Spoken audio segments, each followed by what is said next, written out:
menggempar publik. Mahfud MD blak-blakan ada unsur politik dalam penanganan kasus BTS Johnny G. Plate.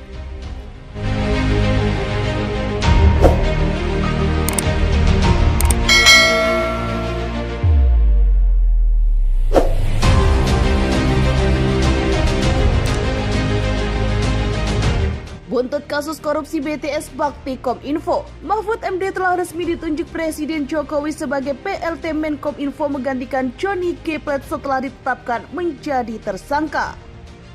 Setelah menjadi PLT Menkominfo, Mahfud MD pun langsung mengumpulkan dan mengundang para mantan Menkominfo untuk membahas nasib proyek Menara BTS ini.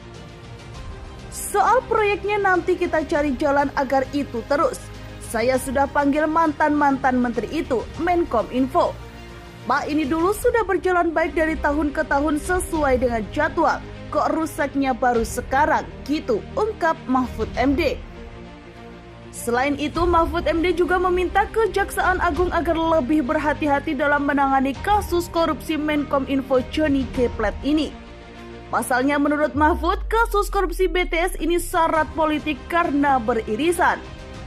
Sehingga penetapan tersangka sang menteri harus didalami dengan hati-hati dalam waktu yang cukup lama. Saya tahu bahwa kasus ini sudah diselidiki dan disidik dengan cermat karena selalu beririsan dengan tudingan politisasi. Keliru sedikit saja bisa dituduh politisasi hukum di tahun politik, ungkapnya. Akan tetapi Mahfud menilai bahwa jika sudah ada dua alat bukti yang cukup kuat namun kasus masih ditunda-tunda dengan alasan untuk menjaga kondusivitas politik, maka secara otomatis pasti bertentangan hukum. Oleh sebab itu apabila sudah menemukan cukup bukti, maka sudah seharusnya status hukum Menkominfo bisa ditingkatkan. Jadi yakinlah dan tunggu saja proses peradilan atas kasus yang dihadapi Pak Plate ini. Sebagai Menko Polhukam, saya akan terus mencermati dan ikut mengawal lanjutnya.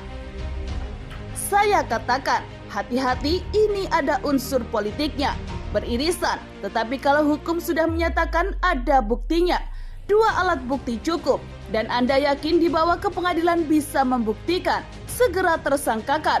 Sebenarnya ini sudah agak tertunda 1 atau 2 minggu ya, karena diteliti lagi agar tidak salah, agar tidak menjadi isu politik, terang Mahfud MD.